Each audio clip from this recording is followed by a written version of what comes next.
Good evening, everyone. Welcome to the December meeting of Lower Makefield Farmland Preservation, Inc. Happy to be here with you. My name is Michael Blank. I'm the president, and with me are Dennis Stedman, the vice president and acting secretary, and Dan Bonkoski, our treasurer. And also joining us is Robert Small, who Dan will introduce in a moment. But we want to start first with the topic of minutes, approval of the November meeting minutes, and I'll turn it over to Dennis for that. The November 15th minutes were circulated. Are there any comments, questions, or modifications to that draft? Hearing none, I'd ask for a motion to approve. I'll make a motion to. Okay, I'll second that motion. All right, very good. All in favor of approving those minutes? Aye. Aye. Thank you. Okay, thank you, Dennis. We'll move right on to the treasurer's report. Dan. Yeah, so we have our 2020 tax returns were filed, and we have our annual compilation put together by Bob Small, who joined us, and I'm going to share then two files, and Bob's going to kind of walk us through a little bit and share some of his thoughts and some trend and some kind of in general. And also, I just wanted to mention at the top here too, I spoke with Bob earlier about some of those policies that we had recently put into place then too, that Bob had recommended over the years too. So I will start with Bob, if it's okay, the 2020 report. Sure. And Dan, for the uninitiated, you may want to just give an introduction as to Bob's role. Yeah, so thank you. So Bob is our Bob and his firm are the accountants and the CPA that we've hired over the last number of years to prepare our nonprofit tax return, as well as this accountant's prepared report, which is essentially a compilation, shows our financials, the details of basically what's being picked up on the tax return each year. So our revenue, our expenses, our assets, our liabilities, et cetera.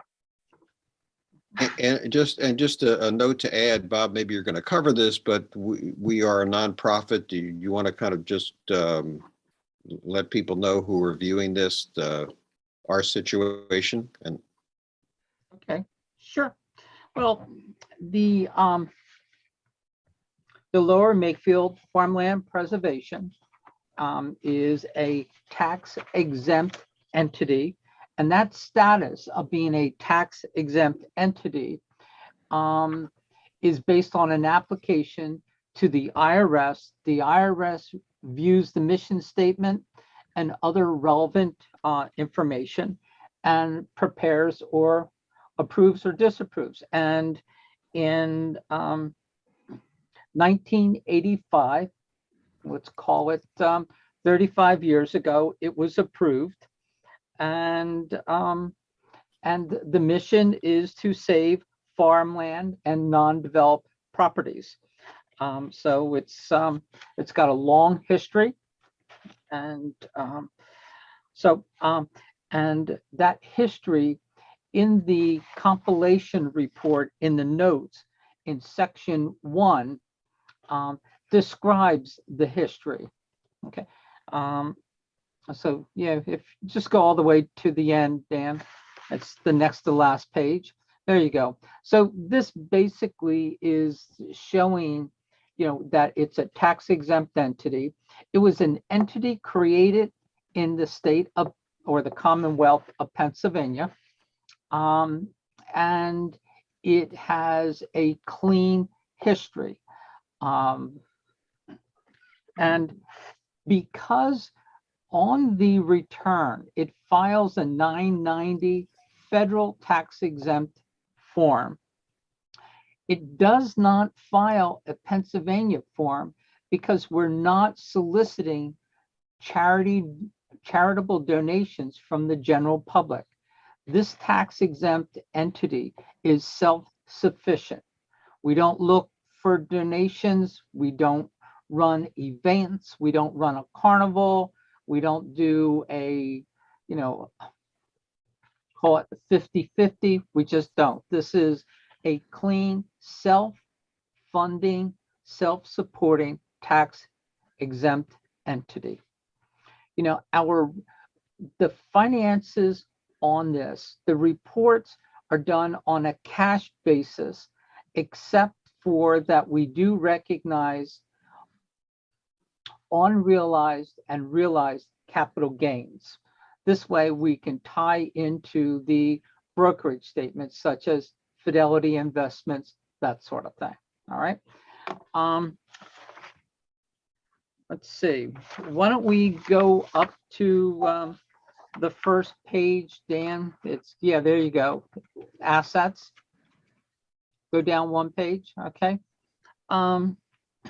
Literally, the company, the entity doesn't keep a lot of cash resources on hand, but because of the securities and investments, some of the makeup of those assets are easily and quickly converted into cash if the circumstances demanded it to pay a bill, whatever it might be.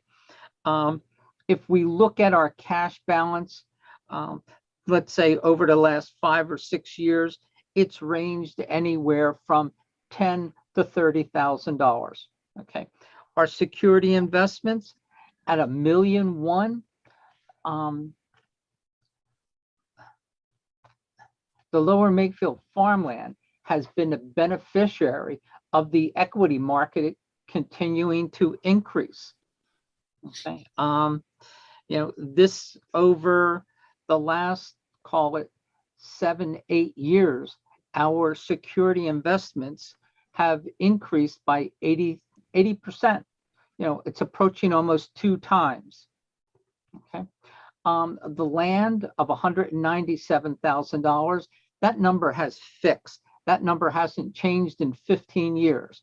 That was the valuation of the property at the time the farms were acquired by the entity. Okay.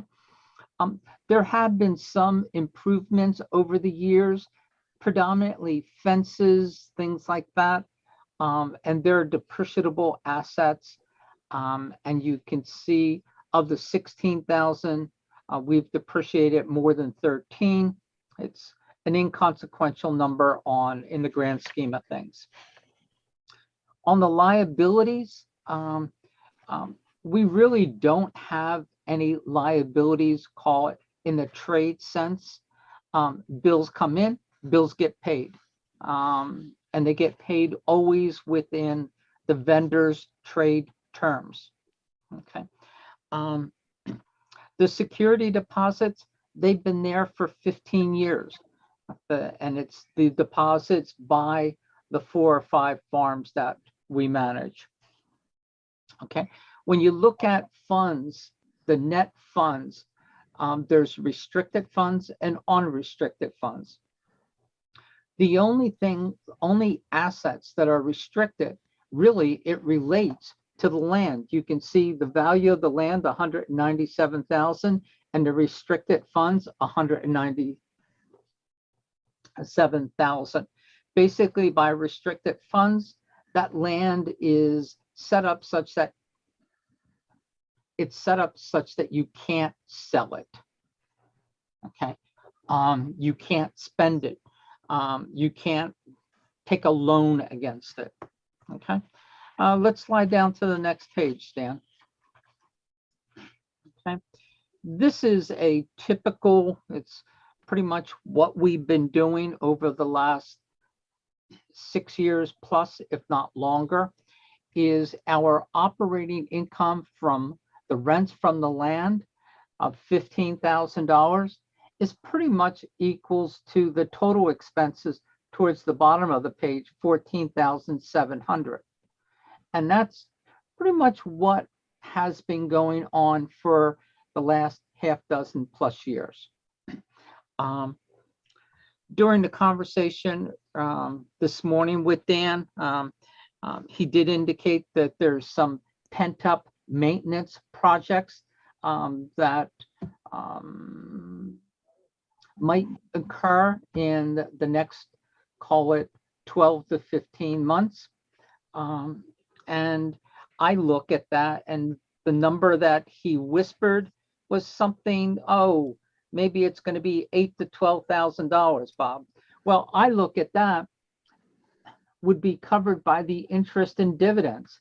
And that $14,000 of interest and dividends has been consistent over the last half dozen years. In fact, given where our interest rates have been over the last year, that $14,000 is down by 25–30% from our interest and dividends of 5 years ago. And that's just a factor of interest rates have gone from 5% to 1%. And in some cases, banks are giving you a half a point. It's craziness. So, but the equity market has more than covered that.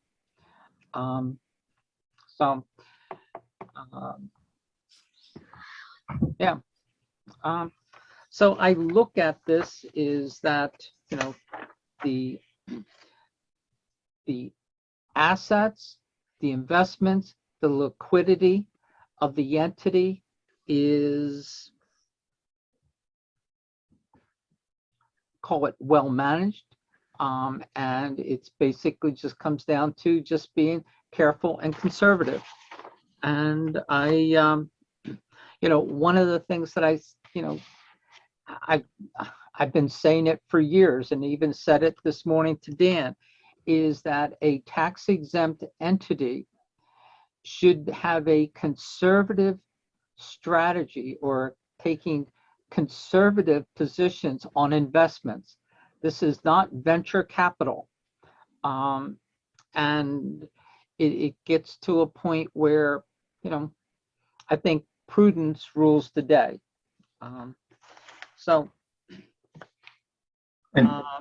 Mike and Dennis, I let Bob know then that our current, in conjunction with discussions with Fidelity and with Fidelity's advisement, based on you know, a number of factors, including our cash flow, our expenses, our potential timeline over expenses and larger expenses, that that Fidelity had recommended a 60-40 split between equities and bonds, and that's what our current makeup is of our investment pool that Fidelity advises on. So, right, and even with that split, when you look at between 60 and 40, that 60% that is in securities, it should not be in high risk growth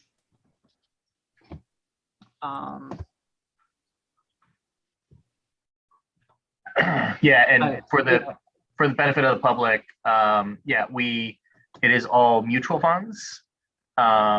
There's no one singular security or stock positions that we're investing in. And Fidelity is advising on it. They have all of our details as a nonprofit, and it's reviewed by a portfolio committee at Fidelity as well. So we feel, you know, pretty confident with this. It's not us self-managing that account. Yeah, and that is good. I mean, the idea of using mutual funds, somebody else, a professional, full-time, is managing that makeup and providing a balance. So all good there. Okay. I'm just looking at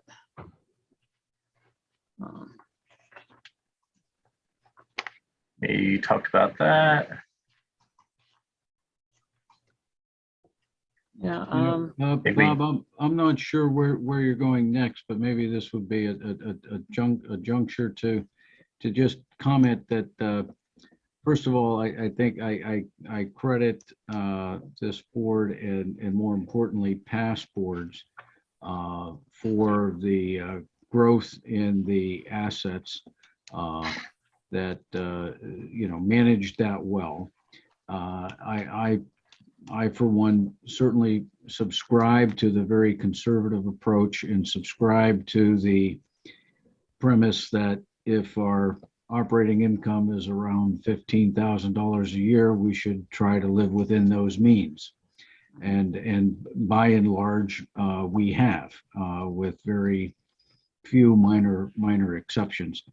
I'm comfortable being cautious that way in managing our expenses so that the assets can accumulate, because as you said early on, this nonprofit is charged to take care of this land in perpetuity. And last I checked, that's a long time. So we should really be sure that we have that kind of extraordinary security and not look at that and say, oh my goodness, look at that account. No, that account has got to last, long after all of us are gone from this earth and our children and grandchildren. So I'm comfortable with that position, and I want to thank the board members from years gone by, Mike Blank being one. He's been around a very long time. I have not, for putting this nonprofit into this really pretty stable and secure position. Well, to that point, I'm just looking at the last 12 years, and it's always created a surplus in income. And there was 2 years where there was a loss. So 2 out of the 12, there was a loss, and it was based on the drop in the equities market. Okay. And which was, that's beyond the control of the board. And, we've said it, several times, even just during this meeting, is to manage our expenses to our rent income. And, it is, the rest of it is status quo. So we're good there. And, but I'd like to point Bob, let me just point out for the public, in case they have a misconception, that our focus is on the land and on the land only. So we're clearing buffers, we're putting up fences, repairing fences where needed. We are not investing in capital equipment. We're not buying $600,000 cultivators or farm equipment. The farmers who lease the land from us do that. So that's why we have a pretty steady balance sheet. Yep. No, and it's quite often I'm driving by one of these farms, and it makes me feel good. Yeah. And the other benefit of having those reserves is, should we have an opportunity to add to the preserved farmland in Lower Makefield Township, and there's precious few of those opportunities left, but that's not to say there couldn't be some. We want to be in a position to take advantage of that. And the land that's been acquired thus far has been through contributions and negotiations with the developer and the township and zoning. But I think it's good to have some dry powder in case we're in a position to add to Lower Makefield's preserved agricultural land. I think that's something that we do keep a distant eye out for, and always will. Yeah, that's good. And you're right. Having that dry powder on the back shelf certainly helps. Yep. And if there's an opportunity for that type of acquisition, as Dennis is talking about, being able to show prudent, strong fiduciary management of the assets that you currently have will bode well if that type of opportunity surfaces. Mhm. Okay. Let's see.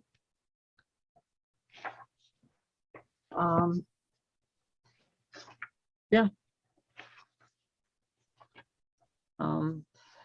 I look at, call it the maintenance expense. The last time we had a blip of higher maintenance expenses than our norm was 5 years ago in 2016. We spent more than $20,000 on maintenance. So, I mean, to Dan's point, this year we might, if we spend $8,000 in 21 and 20, to spend, $20,000 in 22 for some catch-up maintenance.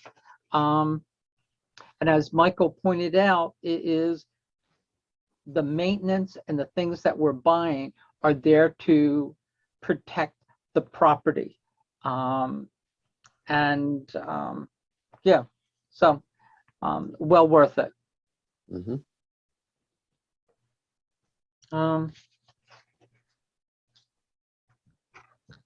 Yeah, we're good. Thank you. Yeah, very good. One of the other things that to mention is that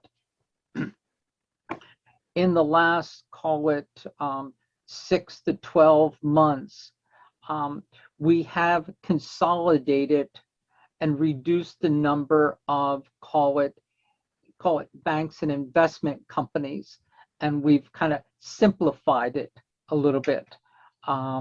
And that's worked out well. And one of the things that we've done over the last, call it 12 months, is that we've created a ledger system where all the transactions are recorded, such that if we were to go back and say, if Michael was to ask me, can you tell me what we spent our maintenance expense on 5 years ago? It would take me a while to dig it up. I could, but we've created a ledger system where being able to do that type of assessment or provide that level of information is going to be valuable going forward. Okay. So that's something that Dan and one of our accountants here, Kelly Jopko, has been instrumental in working on. So, and I owe her an email on a couple recent months, some specific transactions, but I think we're going to be in pretty good shape that, shortly after the close of 21 here, we'll have all, we'll be in good shape to quickly compare already for 21 against 20. Yep. Yep. So I'd like to go back to a point you made, Bob, about consolidating our investment. So we went through an extensive review of our investments and the companies that we used, and Dan led that a couple of years back and decided to consolidate everything with Fidelity. Number one, and we got rid of another firm that we were using. And number two, we decided to have it, as Dan pointed out, be managed by the firm instead of us trying to pick timing and when to sell, or what to buy and all that. So I think both things have been very beneficial to us. Yeah. And allowed us to focus on not investments, which we shouldn't be in, really focus, but focus on the farmland and preserving it. Yes.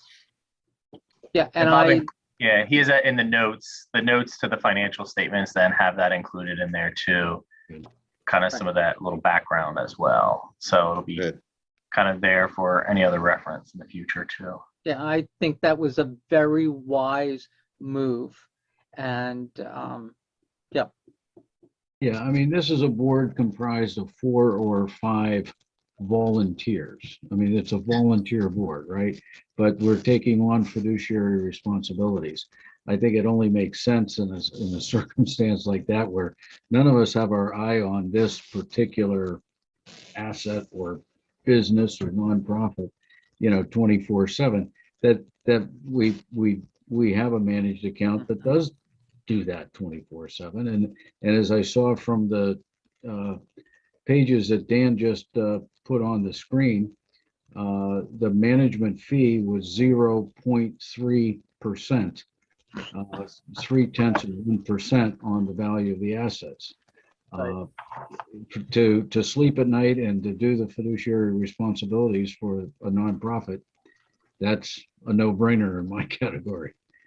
Yes. Yes. Mm-hmm. Yeah.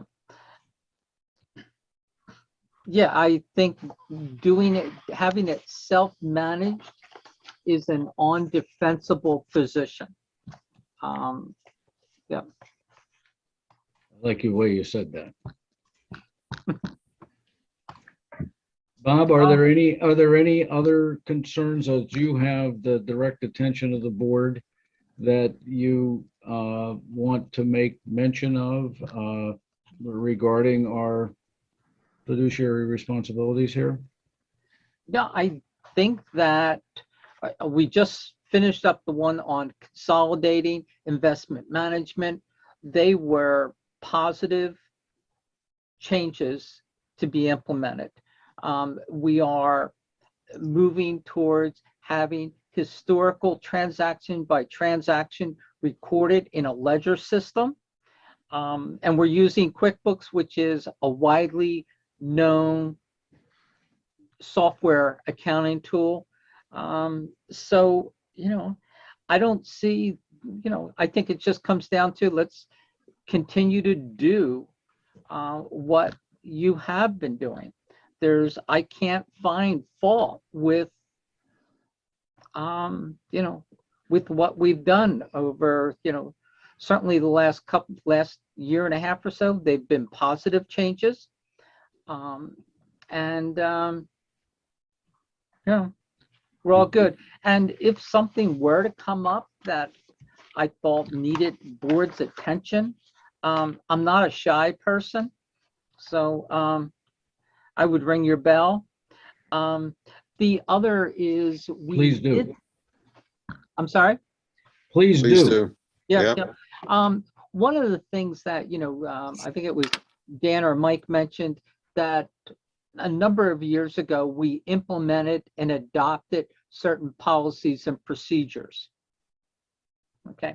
One of them is the conflict of interest questionnaire. Board members should fill that out, once a year. It's just having those conflict of interest questionnaires filled out. It just shows consistency and prudence, that sort of thing.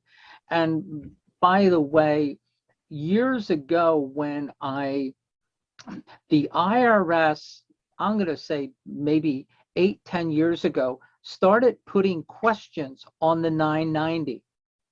Do you have this policy? Do you have that policy? And I just felt, I don't want to say no. They're asking these questions because they believe it's extremely important. Okay. And so in doing a little bit of research, the American Institute of CPAs created templates for these policies and procedures for these specific questions on the 990. Okay. So what I did is I literally bought them from the American Institute of the AICP. I bought them, and then whoever was the treasurer back then, we went through them, and we basically, in a lot of cases, all we had to do was insert lower Makeland farmland preservation, those sorts of things. And we adopted them. And I did this across probably, I don't know, a dozen, 15 nonprofits. And so I know these things were extremely well prepared. And, so that's what we're doing. That's where they came from. Yeah, thank you for that. Thank Yeah, you. no, it's kind of, no. All right, Dan, or Bob, if you're complete, I'll ask Dan to sum up. Yeah, I think we're in good shape. Bob, thank you for joining us. I think this has been an annual exercise to have you, excuse me, come in and speak with us, and maybe next year we'll be able to do it in person again. Yep, there you go. Yeah, we're all good. Okay. Great. Thank you very much, Bob. Thank you, Bob. All right. Hey, Happy take care, New gentlemen. Year. Happy holidays. Yes, New Year. happy Bye-bye. holidays to you. Bye. Any public comment on that? Okay. There's no public comment. All right, Yay. thank you. All right. Good night, gentlemen. All Good night. right. Thanks, Good Bob. night. Good night. So we have time now to turn to the next topic, if you're both agreeable. All right. Yep.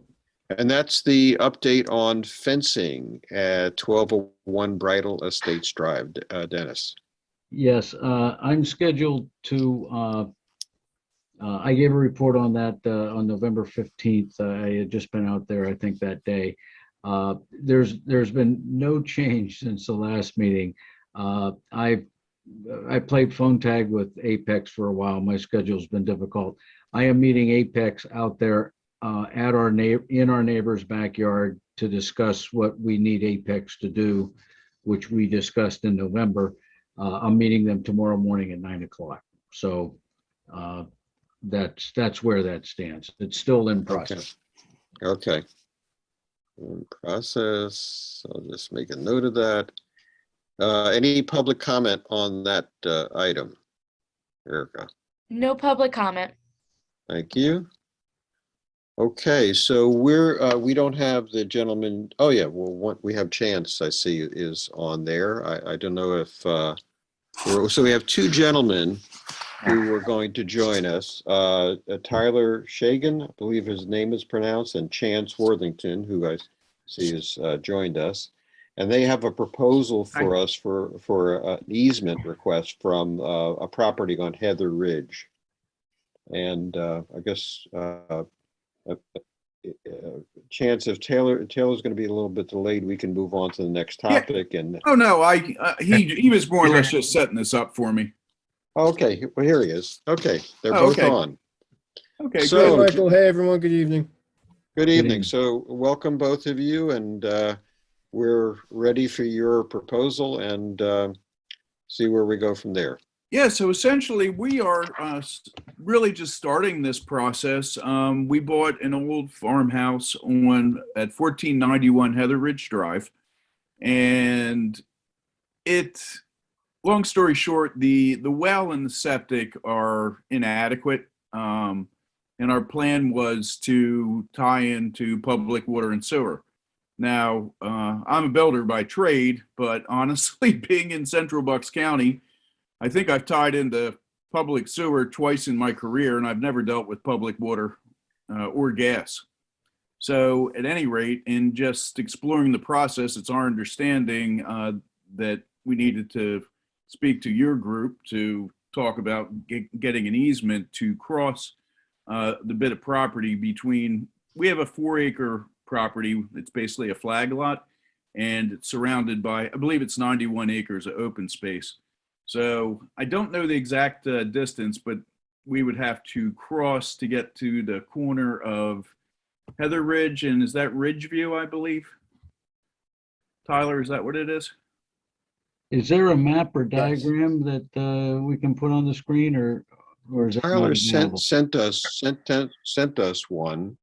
I don't know, Dan, you seem to be looking around. Can you bring it up? There he goes. Yeah, There you perfect. go. Thank you, Thank you. guys.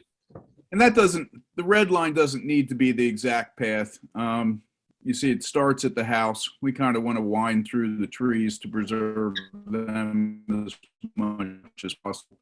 And we need to get to, it's our understanding, as we're just really starting to explore this technically, we need to get to the corner of Heather Ridge Drive and Ridgewood Lane. And so those utilities are in that street, and you want to tie at that T intersection. Exactly. Okay. Yep. And what is, when you're talking about running gas, sewer, and water, since this is farmland, I mean, how deep are those utilities? What sort of restrictions, if any, are there on what goes on the surface? Is there weight bearing? I mean, you could have, giant equipment running over that. Just talk about some of those specifics. Well, typically those things are in the I'll say 4 to 6 feet deep range. And if we needed to put anything in conduit, we certainly could. We'll have to explore that with the specific utilities. But it's just common practice for those types of things for us to put screenings, 1/8-inch crushed stone into the trench.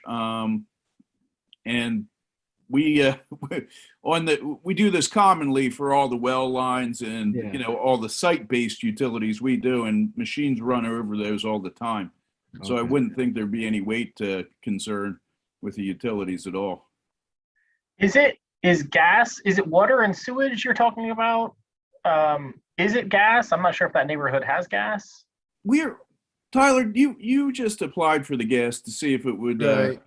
Yeah, we're in the early stages of working with Pico to get gas.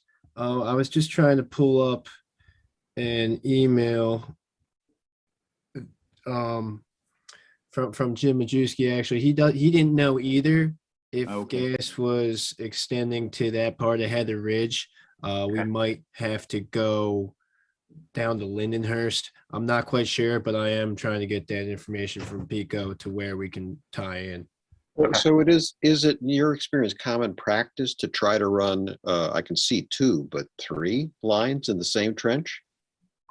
That would be ideal, just from a cost effectiveness standpoint, and also it would minimize the disturbance and everything. However, I was speaking to one of my engineers, and he says sometimes they do require them to be in separate trenches. So yeah, right. we wanted to introduce this to you folks, and we'll certainly get a more detailed proposal on a surveyed site plan once we figure out exactly what's going on. Part of our problem is the location right at the intersection there. That is definitely for sewer from Majewski. We're pretty sure we can get water there, and gas we do not know yet. We just made application to Pico for that and don't have anything back from them yet. So go ahead, Dennis. I see you want to ask. I was just going to ask about, I have no idea what the magnitude of the cost is to run those utilities per foot or yard or whatever. I don't know how major or significant that is. But what the one thing that came to my mind when I looked at this, this lot is you really don't need an easement if you tied in and went up the driveway of the property, and all the utilities and the undergrounds are all on the same owner's ground, rather than cutting across somebody else. I'm not saying I'm objecting to it. I'm just asking that question as a hypothetical, with the implications of just running it up the drive, or along the drive, I should say. Yeah, I would have no objection to that, but I think the issue is we'd have to go up the driveway, and then we'd have to trace along Heather Ridge Drive to get back to the location where the red circle is. So we would still need to cross some of your ground, even if it, I guess technically would be in the ultimate right of way, but it just seemed like, we wanted to ask, because if it's I understand. If it's just farmland, in the ground, I it's don't- not going to hurt anything use-wise. But what you're saying is you can't tie in anywhere along that street. You have No. to tie in at that intersection. Agreed. I was hoping it Yeah. was easier and we could keep it on Okay. our property as well, because that would just be a Yeah. simpler situation. But Yeah, no, yeah, Sure. gotcha. At least, Now at the- least for the sewage, we have to tie in there. I think the water runs along Heather Ridge Drive, and we're not sure about Pico We yet. could get to that. I Yeah. think, Well, yeah, I think I read something. Is there a sort of, I'm not sure if you guys would know this, an area some feet off of, say, Heather Ridge Drive that we can go down the driveway of this property and then back up to that intersection? Is that still technically going through the farmland that's there? Well, there's a sidewalk there, right? So between the sidewalk and the street, I don't know if that's Yeah, I township. just, I or ours? don't know the It's not. particulars of those distances. Yeah. Yeah. I was reading something about that. I'll have to try to find yeah, it. you're thinking of the ultimate right away, Tyler, but I believe we would still need your permission because it's still your group's ground by Yeah. deed. But, then effectively the municipality has rights to it in the ultimate right away as well. Let me Right. see. right. Interestingly, because it's a flag drive, I'm not picturing whether there is sidewalk directly in front there. There might be. I'm gonna. There is in front of our property. Right. Right. It goes down the whole way there. Yeah, Okay. it does. Okay. Fair enough. Yeah, I was just So- thinking. Oh wow. Yeah. And this may be a little bit off the wall. Can you guys hear me? I don't know. I'm not lighting it up. Oh, okay, good. Yeah. No, here you're fine. All right, so little off the wall, but did anybody mention lawn cutting not on Haney's property directly that he was doing? Guess not. No, and since we had our lawn service start cutting it, I think they were staying a lot closer to the property line, at least the Yeah, ones we yeah. marked. Right. Yeah, Sure, I sure. guess where Mike is going here is that, we're neighbors on, the backside of, three sides of the property here. Oh, okay. Yep. The backside to the top of the diagram here, the left of the diagram, and then that little kind of shape here on the front side, the front left. On the right side, that's township property, that one rectangle. Yeah, the And basin. then it's the other neighbor In up the basin. behind that's on that other little triangle there. Yeah. Right. And the previous owner of the property would cut some of the grass there on the front and the back side over onto our side of the property as well to keep it nice and neat. Right. And we think now the township is cutting some of it because it's not totally overgrown, right, Dan? So I've been talking to Tom McGowan. He thought that the township may be doing some of it. But yeah. Okay. Yeah, I did notice that our lawn cutter, he's been cutting less than Mr. Heaney used to. Yeah. Yeah, sure, understandable. Mr. Haney was a good neighbor, and it was to his benefit too to keep it all nice and neat, and so he did that, which we appreciate. I conceptually, Chance, I have absolutely no objection to giving such a right of way to run utilities over to that historic property. It is logical, makes sense. I think for us to formally approve it, we just need the specificities. Yeah, of- you need more details. I yeah, understand. exactly where, how deep, is it one trench, is it two trench, and but conceptually speaking for myself, I think it, I don't have an issue with it. We want to be good neighbors, and you're the property owner right now. Yeah, no, thank you. That's all. I think that's all the further we want to get. And at this point, if we get green lights from all the relevant utilities, then we're going to have our surveyors and engineers prepare a more specific plan and get that back to you for your, But some I'm just official speaking for recommendation. myself. I don't know, Mike. Yeah, or no, I Dan, understand. mean, what are your? Yeah, I'm not going to commit. I'm not going to commit at this point. We do need to be good neighbors, of course, and we were good neighbors with Mr. Haney. He was a great neighbor, and I'm going to withhold judgment until we get more information. And but no, I understand that as well. Yep, just want to introduce it to you at this level and Sure. keep collecting our specifics. If there was a major issue, wanted to know now.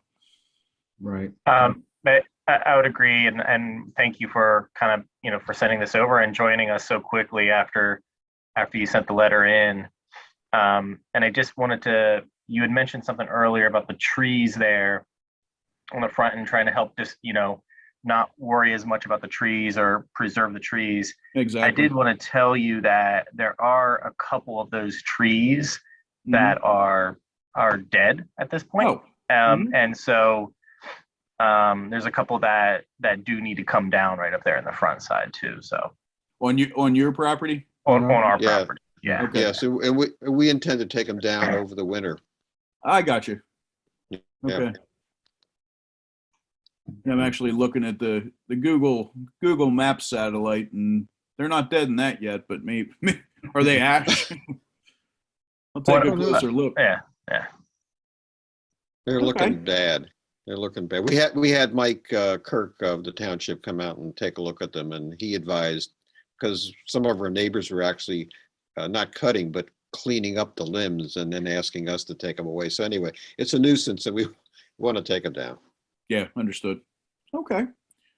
Well, we'll work on getting more details, and we'll send something over to you. And we got to wait a little bit for the utilities to give us some of their particulars. But yeah, once we flesh that all out, we'll send that back on over, and we'll get together again. Okay. Okay. Well, Chance and Tyler, thank you very much for coming forward and bringing this to our attention. I'm glad, as Dan pointed out, I'm glad that the timing worked out, that we just happened to have a meeting tonight. So yeah, that was quick. I was like, oh, all right, meeting this week. That's wonderful. I appreciate that. Absolutely. Okay. Thank you, guys. Nice to meet you as well. Thanks. Enjoy your holidays. Thank you. Bye-bye. Yeah, have a good holiday. Happy holidays. Yep. Thank you. See you. Bye. Okay. So any public comment on that portion? No public comment. Okay, thanks. Thank you. The next topic is update on winter jobs for Corcoran Landscaping. We've discussed this previously. Sean is unable to, he's been managing this topic and he's unable to join us tonight, but he did update me, and simply to say that two things. One is that he's going out with Matt Corcoran tomorrow to survey the jobs on the list that he created and that we contributed to, and that he also put that list for updating and comment on our shared drive. And if either of you have any other things, I put Farmview 2 on there, which is the north side of Dolington, where the part that runs along Sunnyside Lane in the back there has been some bamboo shoots that have come up, and I wanted him to look at that buffer and see what needed to be done, if anything, there. Anything offhand other than what's on the list, Dan or Dennis? Nope, No. only what was we previously put on the list. Okay. No, and I think I'll be able to join Sean tomorrow morning on walking with Matt Corcoran to look at these projects. So I'll get a better handle on it at that point. Excellent. Thank you, Dennis. That's great. Can put your walking stick or sticks to good use. Exactly. Thank you, and thank you for those. Yep. Any public comment on? Sure. Any public comment on that one, Erica? No public comment. Okay, so the next topic is winter tour of farms. Dan, any thoughts? Well, yeah. So I mean, I had brought this up the other week last month, I guess, about trying to get out or do something soon, but I didn't think there was too much interest by anybody. Other than if I happen to go out, I'll send you guys a note that I'm going out and doing something bigger. So wasn't planning on doing anything else other than that. So. Okay, that's fair enough. good. Uh, Hopefully I'll be able to join you by then. I've got a little injured foot going on here that's keeping me from doing much walking these days, but I hope to join you. Any comment on that, Erica? No comment. Okay, so I put this on the agenda, Dennis. I know you've spoken to us several times about this, but just wondering if there's any update from Dr. Sternad on adding hives over on beehives, honeybee hives on Honeybee Makefield hives. Brook. No update since the November meeting. He's receptive to it, but he's not provided us any additional, detail in terms of his plans. And I'm sure it will over the winter, but nothing yet. Okay. All right, fine. No rush on that, right? Yeah, right. Okay, other business. So I have a few things. The first thing is today, the township received a request from a Lisa LaVeglia. She has grown flowers in her backyard, and she has given them to neighbors and enjoyed it during the pandemic. And she asked if there was any farmland around 1 to 2 acres is what she's looking for, where she could grow flowers as a business. And so I thought I'd bring it to our attention that we can throw it around a little bit and see what you think. Well, I guess I'll say my suggestion would be, let's invite her to join our next meeting, and let's hear from her on what she, I know she included a little bit of information in her email. Right. But let's hear from her directly what she's looking for, timeline, what are the resources, what does the property need to look like?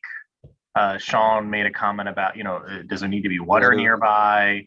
She putting up, would she put a fence around something? All of those kind of particulars of what she's thinking about. That'd be my thought. Then we go from there at that point. Yeah, I agree with all of that. I think, this is preserved farmland. Certainly horticultural, flowers are a horticultural crop, and meets the definition of agriculture. I think it to my way of thinking at least, it needs to be a business. It's not just a hobby. That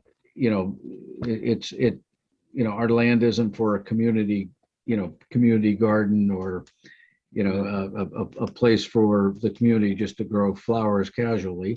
Not that I'm against flowers, but it's to be an agricultural. We're obligated to keep it in agriculture.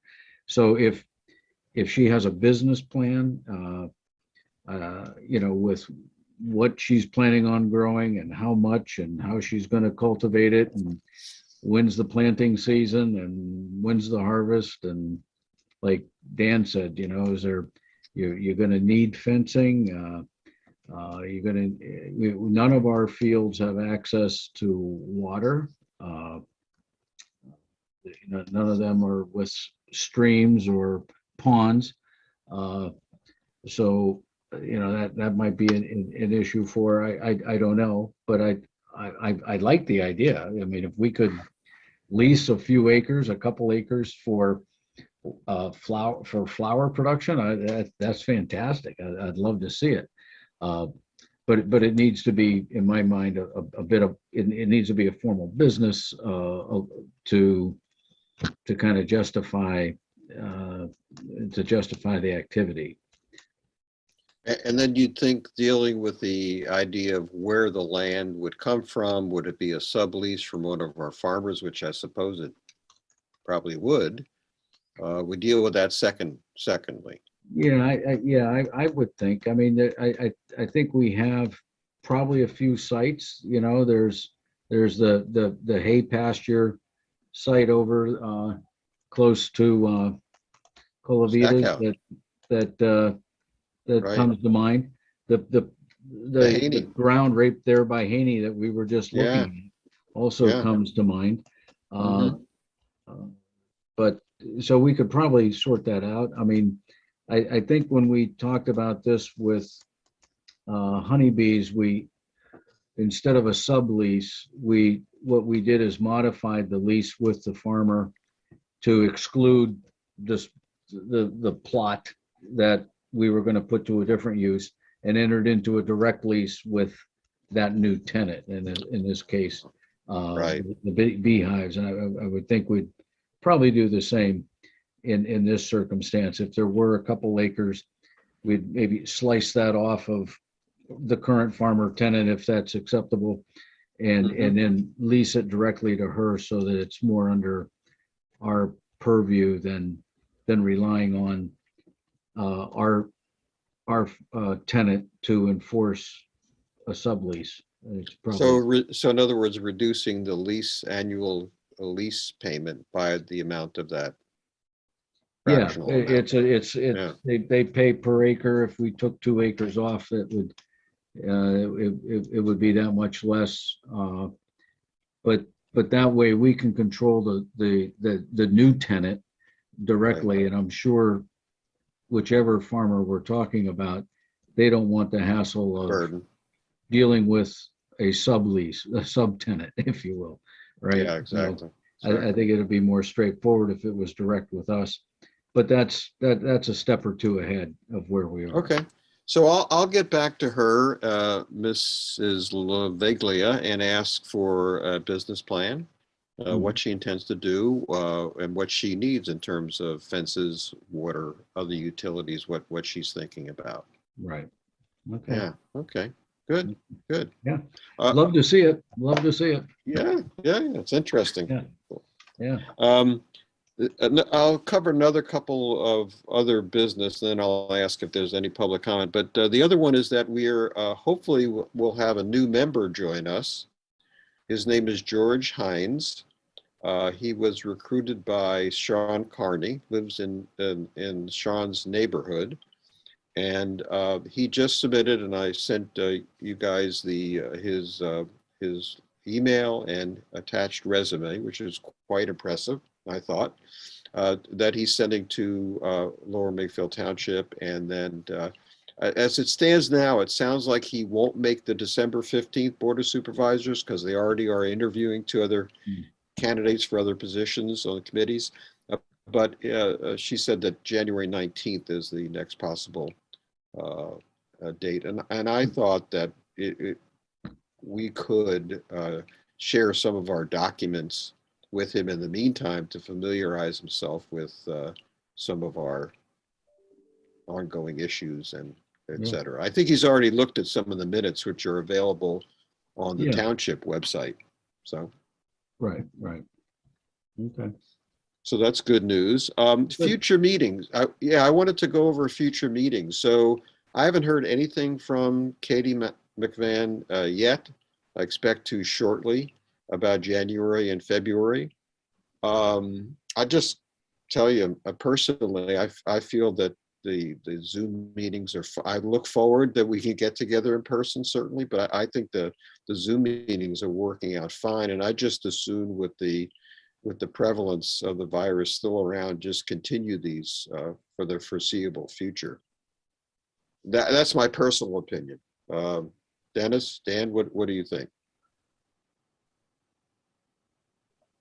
I agree. I mean, I think I'm comfortable with these. They're obviously convenient. We're all in our own home and not traveling out. I mean, well, we're not all in our own home. Dan's in New York in his office. So Right. Obviously meeting in person, for Dan would be an issue. So this works. And I think if anything, it stimulates public participation as well. So I'm all in favor of continuing. Mm-hmm. Yeah. Dan, I know. Yeah, I mean, it's super convenient to do on Zoom, but and Dennis, that's a great point. I didn't think about that. It probably does create a bit more of public interaction, although there's never been all that much anyways, but being Just maybe honest. That's right. some additional eyes, maybe. Mhm. Well, And easy to get people to participate, like the builders came on board easily, and Bob Small was easy for him to do it too. So And even if, there's no one on tonight providing public comment, they are recorded. And if somebody has an issue and wants to go back and look at the meeting from December of 2021, they can. Whereas a live meeting, you can't do that. So I think there's a lot of advantages. a lot of positives. Yeah, good point. Okay, so any other business? No, Dan? On here, Nope. Okay. Any public comment, Eric, on that part? No public comment. Okay. Well, as far as review of action items, I actually only have one myself to invite Lisa Laveglia to our next meeting. Dennis, you're taking care of you're in process with the Bridal Estates fencing. So we'll look to hear from you with an update in due course. Anything else that I forgot? no, I think that's it. Nope. Well, if not, I think I don't think we're adjourned. Unless there's objection. No objection. No here. objection. Okay. Well, you both of you have a great holiday season. Have a happy Christmas, and look forward to seeing you in January, where we'll do some of the things like Bob mentioned about going over our conflict of interest statement, re-signing those, etc. Okay. Great. Thank you, All right. Mike. Have a Merry nice Christmas, evening. Happy New Year to